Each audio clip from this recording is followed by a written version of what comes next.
No programa de hoje, o segundo capítulo da série Uberlândia em Cena fala sobre a evolução do teatro na cidade em tempos de resistência política. E no Papo Gerais desta semana, Celso Machado entrevista o mestre Huang Yu-Sheng. Mais história, memória e cultura de nossa cidade. Não saia daí. Uberlândia de ontem e sempre está só começando.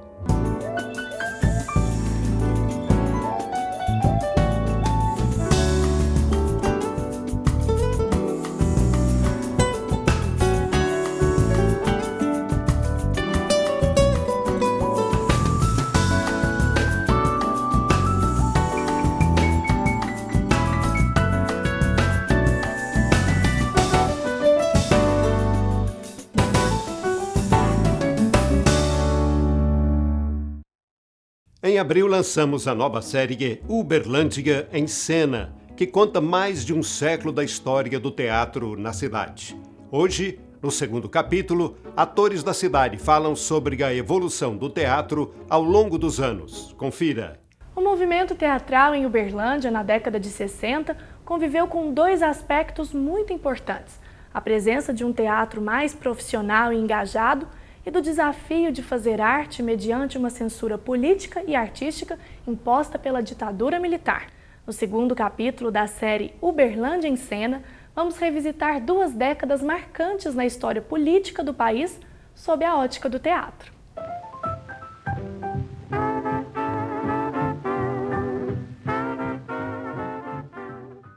Em 70, 68, já existiam grupos fazendo dramas aqui na cidade. Foi-se montado Madame Butterfly, no antigo Cine Teatro Avenida, sabe? Que já existia esse grupo, Arena contra Tiradentes, que era um grupo do Liceu, antigo Colégio Liceu de Uberlândia, que apresentaram no Uberlândia Clube. O Uberlândia Clube ainda tem num salão lá um pequeno teatro que era assim, era muito frequentado. A partir dos anos 60 vai ter uma mudança de comportamento, porque assim, a gente já está na era da televisão, antes disso a era do rádio, né, que veio no final dos anos 50, depois surge o surgimento da televisão. E o que acontece? Fatalmente, os artistas também são tragados por essa onda, né?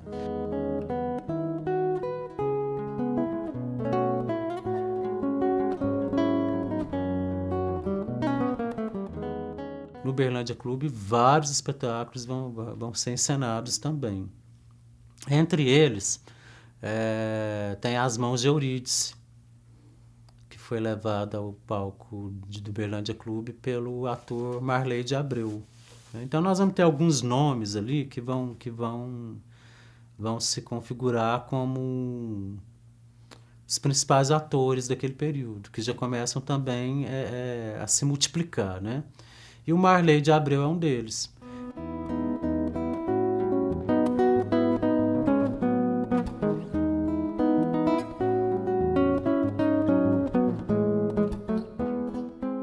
Nós vivíamos um período de plena repressão militar em si. Os nossos textos tinham que ser passados por censura, apresentados por censores. Tinha um questionamento muito existencial, um questionamento muito da liberdade, né? Um trabalho de reflexão sobre a condição humana, sabe? Sobre a valorização do homem, né? Sobre política, né? O homem enquanto ser político.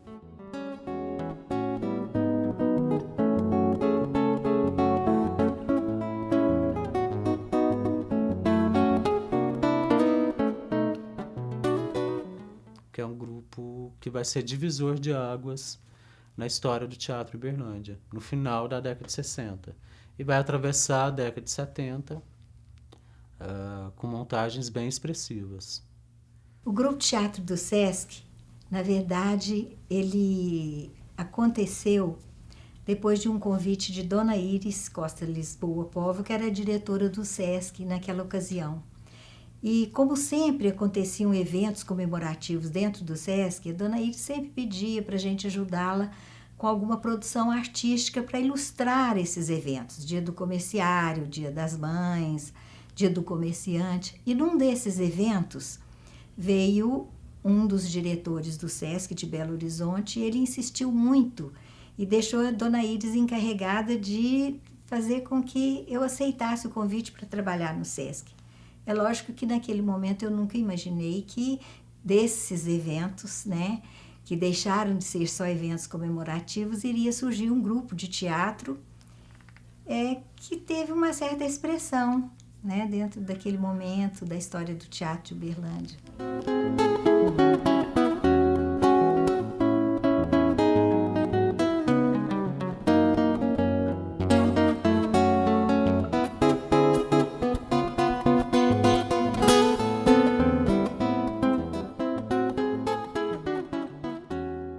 Nós reproduzíamos tudo que a gente via em relação ao teatro. Como eu ia muito a São Paulo, eu sempre estava vendo espetáculos de teatro, de dança. Então, o que a gente via em São Paulo, o que a gente ficava sabendo que estava em cartaz, a gente reproduzia. Parte das peças, então nós apresentávamos parte de Ré, da peça Ré, apresentava parte da Morte e Vida Severina, Tiradentes Pede Passagem, enfim, trabalhávamos com pequenas montagens que a gente apresentava em praça pública, nos eventos do SESC, né, nos eventos comemorativos do SESC, só que a gente não queria que o teatro se limitasse a isso. Fazíamos jograis também, trabalhamos muito com jograis.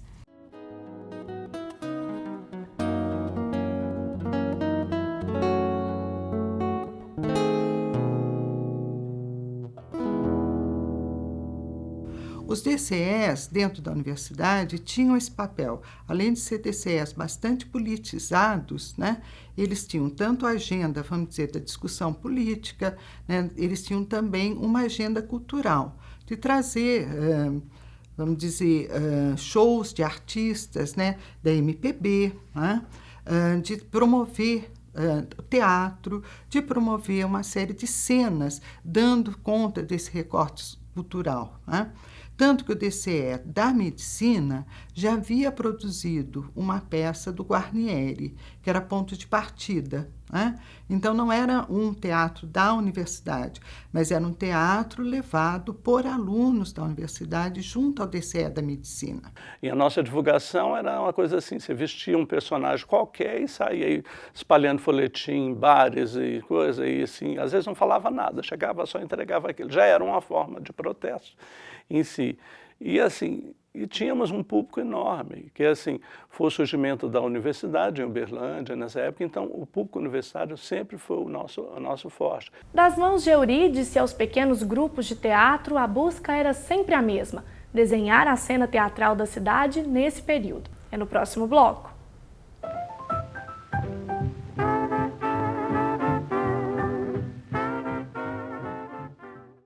Novas propostas e temáticas cênicas que percorriam desde os jograis infantis até as peças de militância.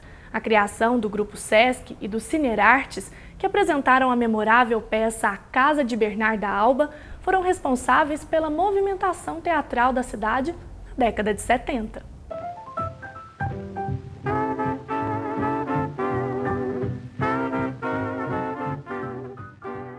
Nós tivemos também o apoio do próprio Boal e do próprio Guarnieri, que ficaram assim, entusiasmados de ver que no interior do país um grupo estava tentando fazer um teatro sério, um teatro pedagógico, um teatro voltado para as questões sociais que estavam acontecendo no país naquele momento. E, na verdade, o grupo tinha uma proposta mesmo de resistência cultural naquele momento. Nós acreditávamos que a educação, que a cultura, ela não podia ficar tão desmartelada como estava acontecendo, né? Eu vi que nós podíamos aproveitar tudo que o Estado pudesse nos oferecer para transformar o conservatório num centro interescolar de artes. E foi por causa da transformação do conservatório num Cinterartes, que foi o nome que nós demos para o conservatório depois de promulgada a lei que abrangeu o conservatório e permitiu que nós tivéssemos aulas de dança, de canto, oficialmente aceitas, né? E também tivéssemos o teatro.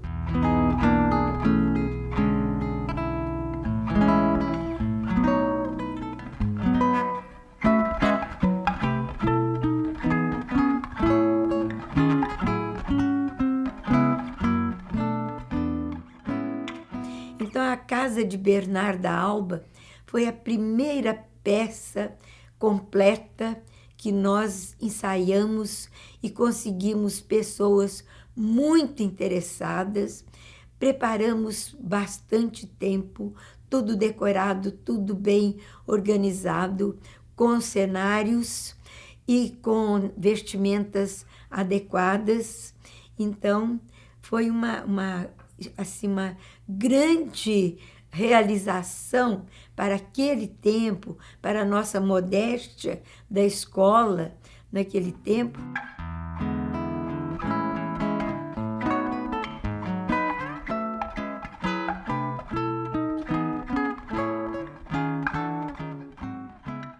Não só em Uberlândia, mas acho que em todo o país, esse entusiasmo, esse movimento político, artístico, era muito forte, as pessoas acreditarem e aquilo, assim, ser um entusiasmo mesmo. Então era muito bonito, quer dizer, todo mundo tinha muito tesão de fazer as coisas, de buscar, de procurar, de querer falar, de se expressar.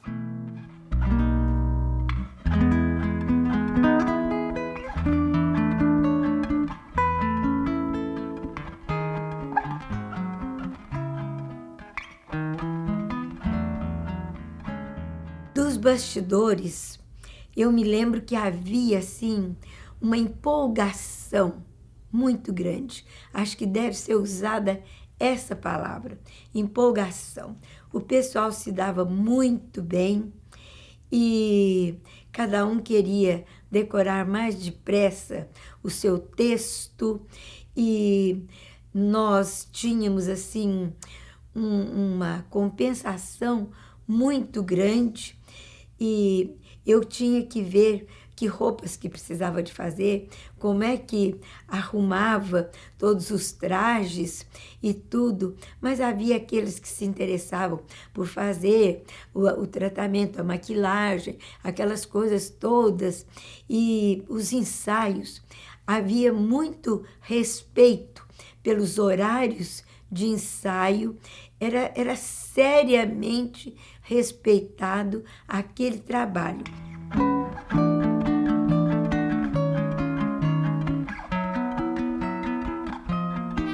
Guilherme dirigiu, depois que ele dirigiu a Casa de Bernarda Alba do Grupo Sinter Artes, ele foi ser o primeiro professor de teatro da Universidade Federal de Uberlândia. Naquele tempo ainda não existia o curso de teatro, então ele foi dar a disciplina teatro dentro do curso de artes. O grande marco do grupo de teatro da UFO foi a viagem de um barquinho. Quando se caracteriza essa composição, essa criação desse musical, de fazer então a Viagem do Barquinho, que era da Silvia Orloff, que era uma peça infantil, então vamos musicar essa peça infantil, né? Então daí você tem a produção, então, do musical, com uma direção musical, com coreografias feitas por uma profissional também, né? E com músicas tocadas ao vivo.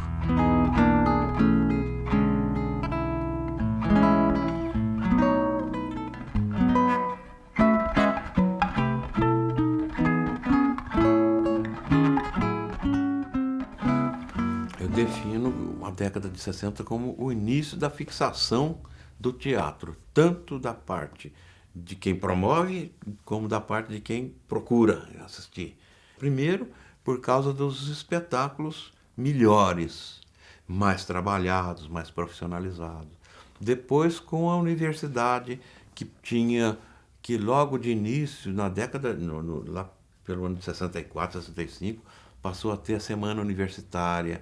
A universidade daí tem esse papel importante, não só de aglutinar seus alunos, de aglutinar os seus professores, né, mas de levar para a comunidade, né, e trazer a comunidade também, né, porque diversos músicos, diversos jovens da comunidade com seus talentos vêm para dentro da universidade para então fazer parte desse grande elenco, desse grande grupo.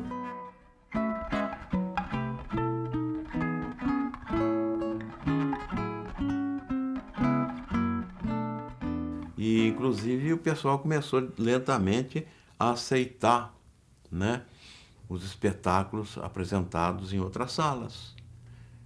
A partir de 60 ainda foi muito fraco, 60 ainda concentrava no Uberlândia Clube, mas já começa a haver assim, uma dispersão que lentamente vai se fixando, né? É como se Grupo Sesc, Sinterartes e UFO fossem o mesmo grupo, mas eles foram responsáveis por uma grande mudança na cena teatral em Uberlândia.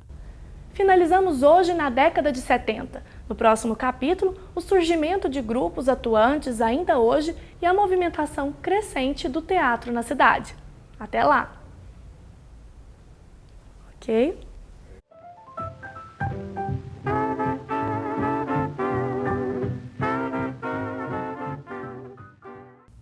Olá! No programa de hoje, a segunda parte da nossa conversa com o Dr. Huan Shen. Ele comenta para nós aspectos da medicina, tanto tradicional quanto chinesa, e também das artes marciais, e conta para nós aspectos da sua ligação com Uberlândia.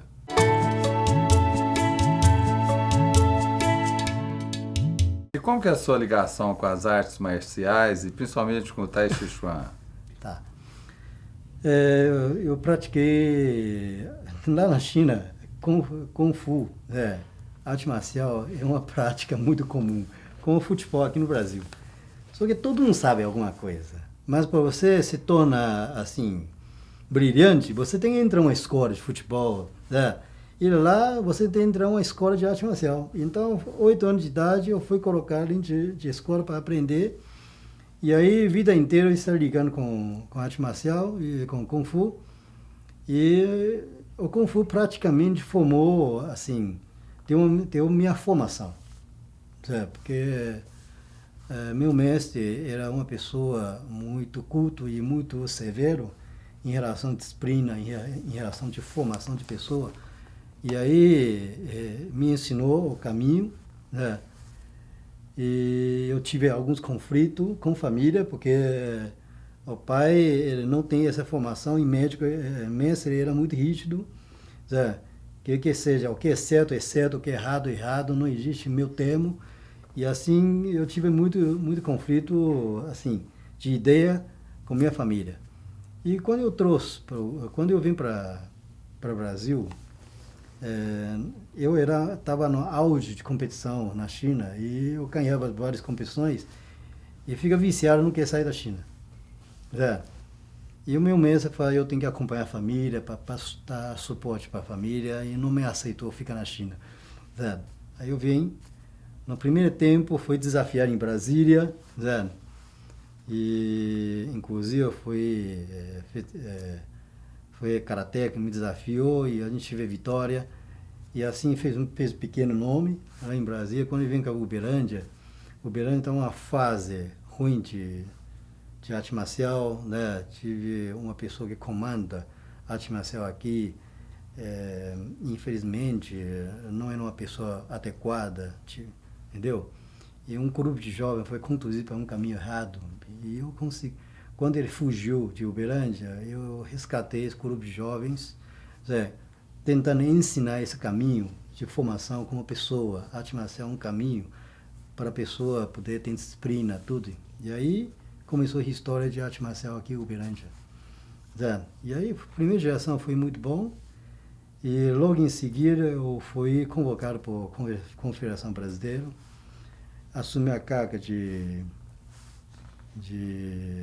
conselheiro técnico de Kung Fu tradicional, porque hoje tem Kung Fu moderno e tradicional. Então eu fui convocado para para assumir esse cargo. E assim que eu trabalho na parte de confederação, assim, dando sequência de treinamento, especialização, conduzindo pessoas para poder melhorar tecnicamente. E também, paralelamente, eu introduzi essa visão de ciência dentro de arte marcial. Por exemplo, todos os professores graduados, ele tem que passar uma aula, uma sequência de aulas sobre medicina esportiva. Essa foi uma conquista muito grande. E o que significa Uberlândia na sua vida? Eu acho quando eu cheguei aqui em Uberlândia é uma cidade médio, pequeno, imagina 20 e tantos anos atrás, né? Quase 30 anos atrás. E eu não gosto de cidade muito grande, né? Eu acho que uma cidade muito grande você perde muito controle.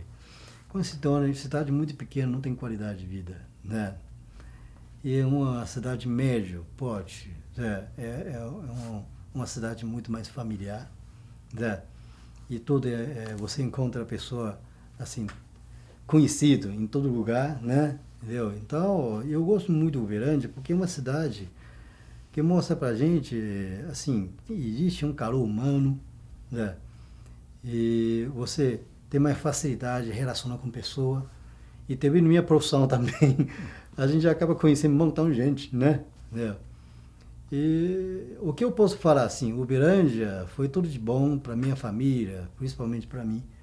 Meus irmãos está aqui, meu irmão está aqui em Uberlândia, minhas irmãs estão na outra cidade e reflete que na outra cidade não tem uma qualidade de vida melhor do que Uberlândia aqui. E você teve facilidade de fazer amizades aqui? Eu era uma pessoa muito tímido, né? Mas quando eu entrei em segundo grau, eu fui eleito como na China não chama como fala, representante de turma, chama-se capitão, porque lá é sistema militar, né? E eu fui obrigado toda segunda-feira a falar com mais de 3.000 pessoas. Então, foi aquele treinamento e eu comecei a perder minha timidez. E mesmo assim eu tinha dificuldade de quebrar gelo para conversar com pessoa. Só que não sei o que aconteceu durante, assim, ao longo dos anos, eu perdi essa timidez. Hoje eu converso com qualquer um, né? E tenho a facilidade de quebrar gelo e formar amizade. Aqui em Uberlândia, eu falo assim, uma cidade que recebe a pessoa bem, né? E é fácil relacionar com pessoa, né? E tem muitas pessoas até dar valor de amizade, né? Mas é aquela amizade gostoso, não é aquela amizade de interesse. Quando você vai participar desses cursos, eventos, seminários aí fora, você fala que você é chinês ou que você é uberlandense? Vai. Eu acho que eu já deixo de falar que é chinês há muito tempo. Eu falei, um dia, eu lembro, algum tempo atrás, na Copa do Mundo, a pessoa fez essa pergunta para mim. Gente, se o Brasil vai jogar com China, você torce para quem? Eu acho que eu torço para o Brasil. Hoje eu já sou, assim, coração brasileiro, né? E eu sou muito mais brasileiro do que chinês hoje, porque eu tenho muito mais tempo do Brasil do que China. E, obviamente, eu sou muito mais uberlandense do que qualquer lugar. Então, muito obrigado, foi muito bom te receber aqui, conhecer tantas coisas e aprender tanto da sabedoria chinesa. Obrigado. Muito obrigado. Obrigado. Até a próxima. E hoje nós ficamos por aqui. Acompanhe mais do nosso programa pelo site uberlandiadeontem.com.br ou envie suas sugestões pelo e-mail closing@close.com.br. E até o próximo programa, se Deus quiser.